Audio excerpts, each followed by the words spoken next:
మీరు ఇంజనీరింగ్ చేశారా? జాబ్స్ కోసం సెర్చ్ చేస్తున్నారా? 3600 మందికి పైగా స్టూడెంట్స్ కి జాబ్స్ వచ్చేలా చేసిన code Gyan 100 days software course లో జాయిన్ అవ్వండి. మీ కెరియర్ ని బిల్డ్ చేసుకోండి.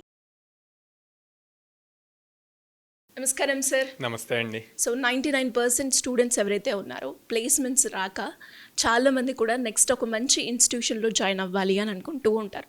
అండ్ వాళ్ళ మెయిన్ మోటోనే ఒక మంచి జాబ్, ఒక మంచి శాలరీ, లైఫ్ సెటిల్ అయిపోతుంది అనుకుంటూ ఉంటారు. అలాంటి వాళ్ళలో ఎక్కువగా చూసిన వాళ్ళలో కోడ్ జ్ఞానే బెస్ట్ అని అంటూ ఉన్నారు. ఎందుకు సార్? అంటే వాళ్ళు ఏ స్కిల్, ఏ క్వాలిటీ చూసి కోడ్ జ్ఞాన్కి అయితే రావడం జరుగుతుంది అంటారు?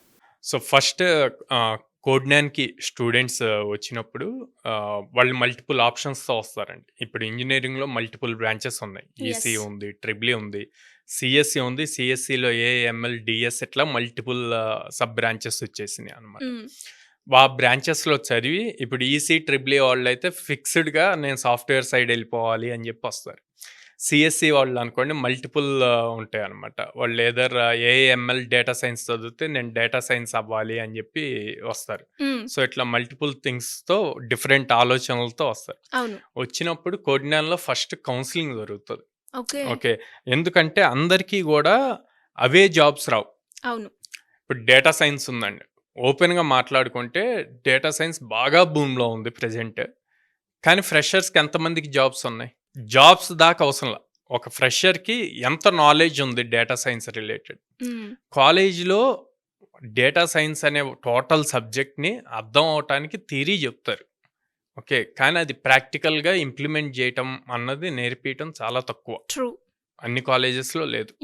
ఓకే, అది నేర్చుకోకుండా నేను డైరెక్ట్గా డేటా సైంటిస్ట్ అవుతాను అని చెప్పి ఒక థాట్ ప్రాసెస్తో వస్తారు మా దగ్గరికి.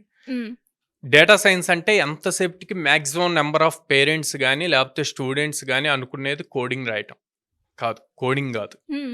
మ్యాథ్స్, స్టాటిస్టిక్స్ ఎంత బాగా వస్తే డేటా సైంటిస్ట్ అవటం అంత ఈజీ.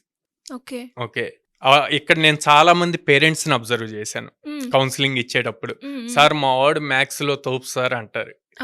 ఓకే, ఎందుకో పేరెంట్ ఆ ఫీలింగ్ లో ఉన్నా అంటే ఇంటర్మీడియట్లో 150కి 150 వచ్చి, ఓకే, తర్వాత బీటెక్లో వచ్చినాయి. ఇంటర్మీడియట్లో డే 1 నుంచి అయిపోయే వరకు పర్టికులర్గా ఒక ప్రాబ్లమ్నే ఆ question papers, multiple question papers ఏమొస్తాయో అవి ప్రాక్టీస్ చేసి చేసి వచ్చేస్తాయి.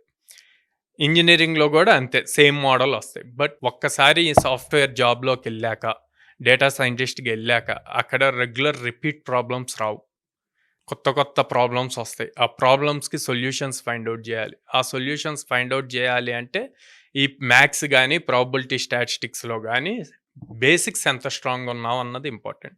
మీరు చూస్తే టాప్ మోస్ట్ వాళ్ళంతా ఒక కామన్ స్టేట్మెంట్ ఇచ్చారు రీసెంట్ లాస్ట్ 5-6 monthsలో. ఇప్పుడున్న జనరేషన్ వాళ్ళకి minimum 8th 9th class mathematical skills కూడా లేవు అని.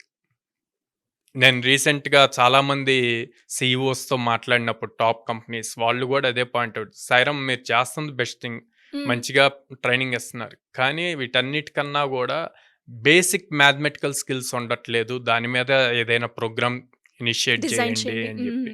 సో అవి ఆలోచించాలి. అవి ఆలోచించి అప్పుడు డేటా సైన్స్కి వెళ్ళాలా లేదా అని థింక్. మేము ఇదంతా కౌన్సిలింగ్లో చెప్తాం. ఆల్మోస్ట్ ఒక 1.5 to 2 hours పడుతుంది తనకు అర్థమయ్యేలాగా మేము చెప్పడానికి. అప్పుడు then they will decide either to continue with data science or other program అన్నది. ఓపెన్గా మాట్లాడుకుంటే కోడ్ జ్ఞాన్కి డేటా సైన్స్ వస్తే డేటా సైన్స్ హైయెస్ట్ ఫీజ్, మాకు ఎక్కువ మనీ వస్తాయి ఖచ్చితంగా. కానీ వీఆర్ నాట్ అబౌట్ మనీ రావటం గురించి కాదు, స్టూడెంట్ లైఫ్ ఎంత త్వరగా స్టార్ట్ అవ్వాలి, కెరీర్ స్టార్ట్ అవ్వాలి యాజ్ ఎ సాఫ్ట్వేర్ డెవలపర్గా అన్న మోటోలో మేము వర్క్ చేస్తున్నాం అన్నమాట. సో ఆ పాయింట్లోనే ఇంత కౌన్సిలింగ్ ఇస్తాము, వాడికి ఏం సెట్ అవుతుంది అన్నది చూపిస్తాము. ఒకవేళ డైలమాలో ఉంటే గనక 2-3 days క్లాసెస్ అటెండ్ అవ్వమంటాం. క్లాసెస్ అటెండ్ అయ్యి దెన్ టేక్ ద డెసిషన్. మా దగ్గర సపరేట్ గా డెమో అన్నది ఉండదండి, రెగ్యులర్ క్లాసెస్ ఉంటాయి. ఆ regular classes starting 2-3 days attend అయితే తనకు ఒక క్లారిటీ వస్తుంది, తను కంటిన్యూ చేయగలడా లేదా అన్నది. సో దాన్ని బట్టి డెసిషన్ తీసుకుంటాం. సో ఇంతలాగా మేము చెప్తాం కాబట్టి, కౌన్సిలింగ్ ఇస్తాం కాబట్టి కొంతమంది స్టూడెంట్స్ ఇమీడియట్ జాయిన్ అవుతారు, కొంతమంది కాదు అని చెప్పి వెళ్తారు, వెళ్ళి అన్నీ తిరిగి మళ్ళీ వస్తారు. వచ్చినప్పుడు అది హ్యాపీ థింగ్ ఏంటంటే వాళ్ళు చెప్తారు, సార్ చాలా ఇన్స్టిట్యూట్స్కి వెళ్ళాము, అందరూ ప్లేస్మెంట్ గ్యారంటీ అన్నారు, మీరు ఒక్కళ్ళే ప్లేస్మెంట్ సపోర్ట్ ఇస్తాము, ఇన్ని డ్రైవ్స్ మినిమం 100 డ్రైవ్స్ ఇస్తాము అని చెప్పారు. వాళ్ళందరేమో డైరెక్ట్గా ప్లేస్మెంట్ గ్యారంటీ అని చెప్పారు అన్న. సో మేమేమంటామంటే ప్లేస్మెంట్ గ్యారంటీ అంటే గనక నిన్ను తీసుకెళ్ళి చైర్లో కూర్చోబెట్టాలి. అది ఎవరం చేయలేం. అవును. తనకి స్కిల్ ఉండాలి, ఇంటర్వ్యూ పాస్ అవ్వాలి, అప్పుడే జాబ్ వస్తుంది. ట్రూ. ఓకే. సో అందుకే ఆ ఆపర్చునిటీస్ ఇస్తాం. ఆపర్చునిటీస్ ఇయర్కి 100 ఆపర్చునిటీస్ ఇచ్చినప్పుడు ఈజీగా క్రాక్ చేయగలుగుతారు. ఆ క్రాక్ చేయటం అన్నది ఇంపార్టెంట్. ఆ క్రాక్ చేయడానికి స్కిల్ కావాలి. ఆ స్కిల్ కూడా మనమే ఇస్తున్నాం.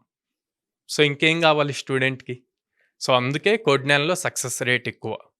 ఆ కౌన్సిలింగ్లోనే క్లారిటీ ఇస్తాము.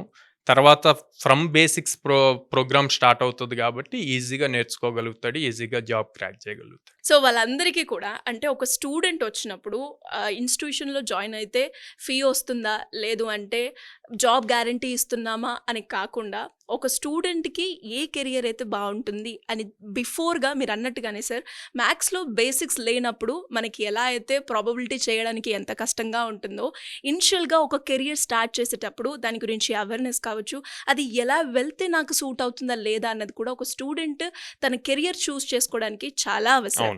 సో అలాంటి గైడెన్స్ మీ దగ్గర దొరుకుతుంది కాబట్టి అందుకే ఇంతమంది స్టూడెంట్స్ మంచి మంచి కంపెనీలో ప్లేస్ అయ్యారు. సో వాళ్ళందరికీ కూడా నాకు తెలిసి ఈ వీడియో ద్వారా ఒక క్లారిటీ అనేది వస్తుంది. అంటే ఎందుకు ఇంతమంది సక్సెస్ అయ్యారు అంటే ఇలాంటి కెరియర్ చూసింగ్ ఆప్షన్ అనేది ఒక కౌన్సిలింగ్ ద్వారా అందుతుంది అనే ద్వారానే మనకి కోడ్న్యాన్లో ఇంతమంది స్టూడెంట్స్ అనేది ఇన్ని రకాలుగా ఇన్ని కంపెనీల్లో ప్లేస్ అయ్యి ఒక మంచి ప్యాకేజ్తో రావడం జరిగింది.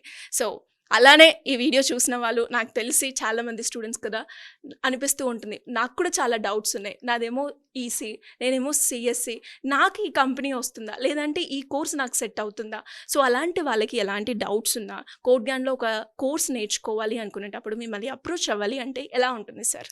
సో స్క్రీన్ మీద కనిపిస్తున్న నెంబర్స్ కాల్ చేయొచ్చు అండి. డైరెక్ట్గా ఆఫీస్కి విజిట్ చేసి కౌన్సిలర్తో మాట్లాడి మీరు ఇప్పుడు ఎక్స్ప్రెస్ చేసిన క్వశ్చన్స్ అన్నీ కూడా వాళ్ళు సాల్వ్ చేస్తారు, అర్థమయ్యే పాయింట్లు చెప్తారు. అండ్ అక్కడ ఆల్రెడీ చదువుతున్న స్టూడెంట్స్ ట్రైనింగ్ ఎవరైతే తీసుకుంటున్నారో వాళ్ళతో డైరెక్ట్గా మాట్లాడచ్చు. సో దాన్ని బట్టి వాళ్ళకి ఈజీగా అర్థమవుతుంది వాట్ వీ డూ అన్నది. సూపర్. అండ్ ఇప్పుడు ఈ 2025లో మనం ఇవాళ April 1st, అవును. సో 3 months కంప్లీట్ అయిపోయింది. 3 monthsకి 201 ప్లేస్మెంట్స్ చేసాం. గ్రేట్. అందులో 2025 ఇంకా పాస్ అవుట్ అవ్వలేదు, వాళ్ళు 73 మెంబర్స్ ప్లేస్ అయ్యారు. Oh very nice sir. Anyways great and congratulations. Thank you. And interest ఉన్న వాళ్ళు సింపుల్గా కింద స్క్రోల్ అవుతున్న నెంబర్ని సంప్రదిస్తే సరిపోతుందట. ఆర్ డైరెక్ట్ విజిట్ చేయొచ్చు అండి. విజయవాడలో మొగల్రాజపురంలో ఉంది, హైదరాబాద్ JNTU మెట్రో పక్కన ఉంది, అండ్ అమీర్పేటలో ఉంది, and then Bengaluru BTM layout phase 2లో ఉంది. సో డైరెక్ట్గా ఆఫీస్కి విజిట్ చేయొచ్చు. Thank you sir. Thank you so much. Thank you అండి.